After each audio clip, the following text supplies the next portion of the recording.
Letting go doesn't mean you stop caring. It doesn't mean you erase your memories. It doesn't mean you harden your heart. Letting go simply means you're tired of carrying what's hurting you. And today, we're gonna walk through that process together. Hi, I'm Kai.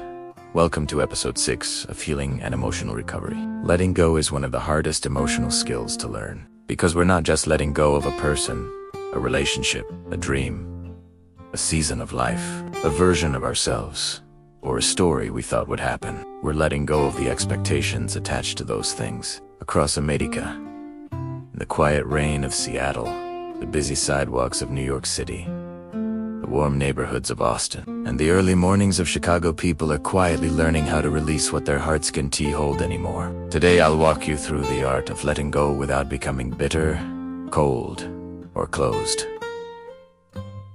You can release and still remain full of love. So, why does letting go feel so impossible? First, it's because you invested emotionally. Your heart showed up fully, and that deserves respect. Second, you built a story of what could have been. You're not just losing reality, you're losing the future you imagined. Third, you fear losing the identity attached to that person or situation. We shape ourselves around the things we love. Fourth, you don't want to seem cold or uncaring. Letting go can feel like a betrayal of your own loyalty. And finally, you still care, even if it's time to release. Caring doesn't just disappear because something ended. You're not weak for finding this hard. You're human. One quiet morning in Austin, I sat on a bench drinking coffee as the sun slowly rose behind the skyline. I was holding onto something, a memory, a person that could have been long after it stopped being good for me. And out of nowhere, a simple thought came to me. Letting go isn't losing something, it's making space for what's next. That thought softened everything, because I realized I wasn't abandoning my past, I was opening my future. So what does letting go actually mean? It's choosing peace over chaos, releasing expectations that keep hurting you, allowing endings to be endings. It's accepting reality with compassion, stepping out of emotional loops, and trusting that something new can grow. What letting go is not, it's not forgetting, erasing, pretending, shutting down, acting on John air, or becoming cold. It's simply choosing freedom over emotional weight. So how do we do it? Here's a gentle framework for letting go. It's a slow, steady healing path. Step 1. Acknowledge what you're holding. Say it softly to yourself. I'm holding on to this because it meant something to me. Honesty is where healing begins. Step 2. Accept that some stories don't unfold the way we wanted. This isn't failure, it's life. And that's okay. Step 3. Separate the lesson from the attachment.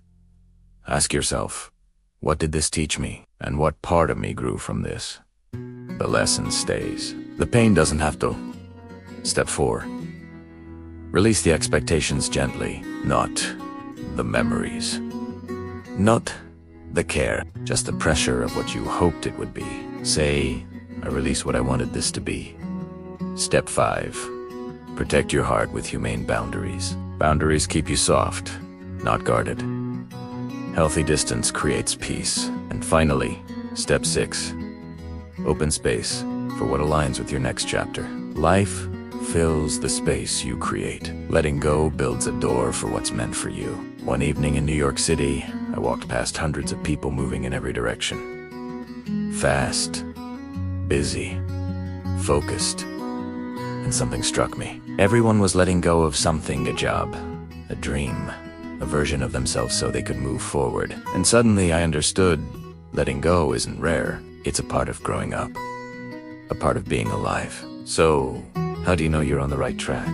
Here are a few signs you're letting go with grace. Your chest feels lighter.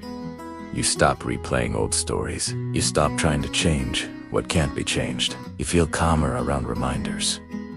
You care. Without clinging, you no longer argue with reality. You feel more present. You sense emotional space returning, and you begin imagining the future again. Letting go happens quietly before it happens fully. Here's what you need to hear today. You don't have to hate someone to let them go. You don't have to close your heart to protect it. You don't have to pretend it didn't matter. You're allowed to honor the connection, acknowledge the good, recognize the hurt, release the attachment, Choose your peace and move forward gently. Letting go doesn't make you unkind. It makes you wise. You're not losing yourself, you're returning to yourself. This is not the end. It's the clearing before a new beginning. So, for your action challenge today, choose just one of these. Write down one expectation you're ready to release. Give yourself permission to step back. Take one deep breath of acceptance.